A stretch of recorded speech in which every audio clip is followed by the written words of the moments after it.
When you clearly don't work somewhere, but people seem to think you do. Welcome to this episode of I Don't Work Here, Lady. Our first one is from Red Scale 7.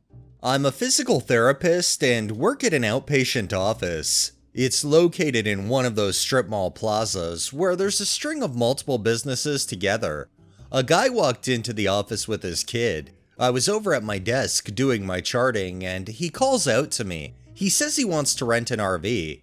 There's an RV store right next to the physical therapy office, so I was like, oh, I'm actually a physical therapist and this is a physical therapy office. The RV place you're looking for is the next door down. Simple, right? No. This is where you go to rent RVs. This is where the map or address told him to go. I explained again that it's right next door. The next door down is the RV place. This is a physical therapy office. The RVs are even parked over on that side in the next lot. For some reason, he just kept getting really mad and insisting he was there to rent an RV. I had to tell him a couple more times that I couldn't do that because this is a physical therapy office, not an RV rental business. Suddenly, a door to one of the treatment rooms opens, and a man comes out pushing his elderly mother in a wheelchair. This is, indeed, a medical establishment. The man at the door looked at them with angry surprise and actually scowled, realizing I was telling the truth. Unable to admit this easy mistake, however, he then looked at me, pissed, and said to his son, "Come on, let's get out of here. This lady's kinda rude," and left in a huff. So that was how my rudeness cost our physical therapy office an RV sale. I didn't get my commission that day. These kind of people always get me. They're so stubborn, so thick-headed, you could show them material proof, you could show them photogenic proof, and they still would think that their way is the right way and you're wrong. You can't really win with those people. This next one is by Dr. Sparkle. The other day I was grocery shopping.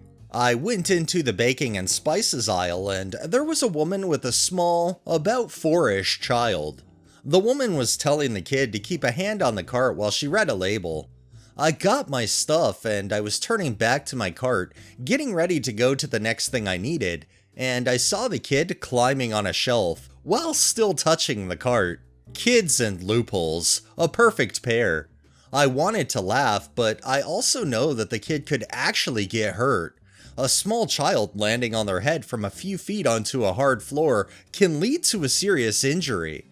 So I say, "Excuse me, ma'am," to get her attention. She looks at me like I was a smelly shoe and says with a major snotty attitude and a sneer, "I don't work here." I tell her, "Well, this isn't a daycare, so maybe you should keep an eye on your kid before he hurts himself." Probably a little louder than necessary. She moves quickly to get her kid off the shelf and I pass her while going where I need to and say, "You're welcome," and keep going.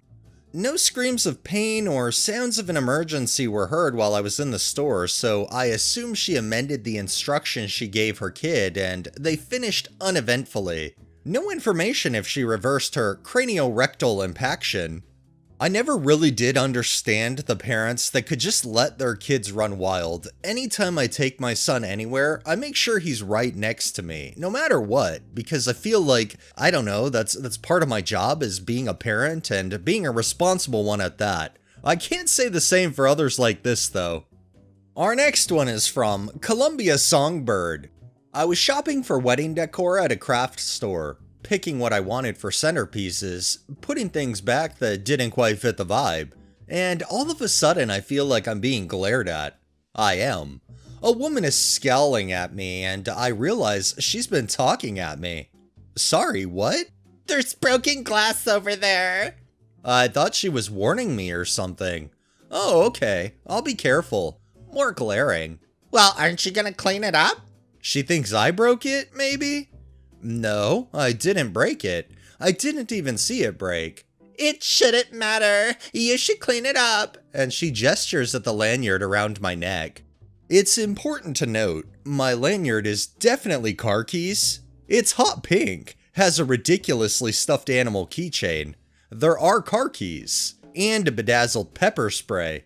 I am not wearing anything remotely similar to the employee's dress code. I'm wearing a sundress and sandals. Most employees wear khakis and a green shirt or apron, and a name tag. I tell her, "Oh, these are my car keys. I don't work here." But I just watched you stocking the shelves. Yes, I was putting these back because they don't match my wedding theme. I can't tell if she's doubling down or giving up, but she tells me she's going to find a manager to deal with me. I saw her speaking to a manager, but they never approached me because I was not their employee. Ah yes, the grown adults that run to the managers to tattle on other customers because they think they're an employee. That's this Karen right here. All Karen did was inform the manager that there was something broken so the manager could get an actual employee to go clean it up. This next one is by DabKitty420. I am still utterly flabbergasted that this actually happened today. For anyone who is unfamiliar with the gas station brand QT, the employees wear red branded polos and black pants. I was wearing a black nightgown with cat faces all over it, black pajama bottoms, rainbow slippers, and a very messy ponytail that was half falling out. Definitely not QT attire at all. Anyways, as I was blearily eyeing the sodas and trying to find the Dr. Pepper flavor I wanted, I noticed it was behind a regular Dr. Pepper that was in the wrong spot. So I moved it and retrieved the one I wanted. As I did, some old codger behind me started complaining about me taking too long to stock the sodas and why was I taking things that are meant for customers. I turned around confused and said, "Dude, I don't work here." He doubled down and told me I shouldn't be taking sodas meant for customers and if I needed soda that badly, I should buy one on my break. He then demanded to speak to my manager. I told him the only manager I have is a 1-month-old baby, and I don't think he'd have a very productive conversation with him. Then I walked away and paid for my drink while the old dude stood there looking confused. I don't think he ever actually got it through his head that I don't work for QT though.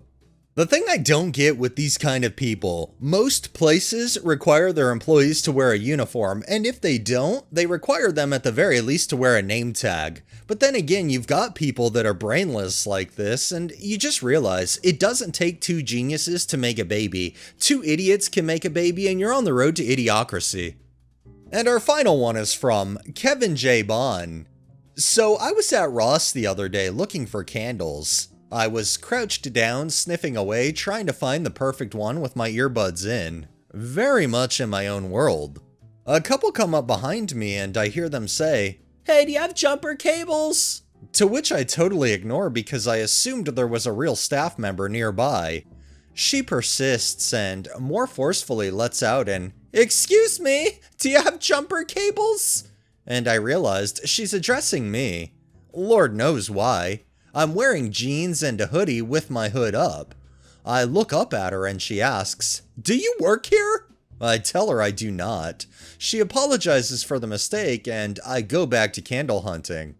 It dawns on me that I had just been there 3 days ago looking for jumper cables myself, and they did not have them. I did, however, find them at a store in the same strip mall at a great price. I decided to take pity on her and get up to go follow them and give her my advice. From a distance, I can hear them talking about how even if they found jumper cables, they couldn't jump their BMW X5 because the battery is in the trunk. What a coincidence! You'll never guess what car I needed jumper cables for. So I interrupt them to tell her, "So no, I do not work here, but I just did exactly what you guys are trying to do. Sorry for eavesdropping. You can get 16-foot jumper cables for $12 down at Coastal Farm and Ranch. Also, there are terminals in the engine compartment where you can jumpstart an X5 from the front if you need." They're kind of astonished but pleased. Given that they didn't know about the jumper terminals in the front, they needed some help. As the newly minted Ross Employee of the Month, I told them that after we check out, to go meet me in the parking lot and I would show them exactly where these things are on my car. They were so elated for my assistance. Still, I don't work here, lady. I really like how this started like a typical I don't work here lady story, but the people actually de-escalated and didn't continue on, didn't want to see a manager or anything like that, and then the OP went above and beyond out of their way to help these people out. It's wholesome in and of itself, and a great way to end the video. Alright, that's enough stories for the day. Well, that wraps up this episode of I Don't Work Here Lady. If you liked the video, please drop a like, share my content on all of your social media, subscribe if you haven't already, and make sure to hit that bell so you're notified every time I upload, and drop a comment down below. It really helps with the algorithm and helps new people find my channel. Thanks for watching, thanks to my patrons, have a great day and stay safe out there.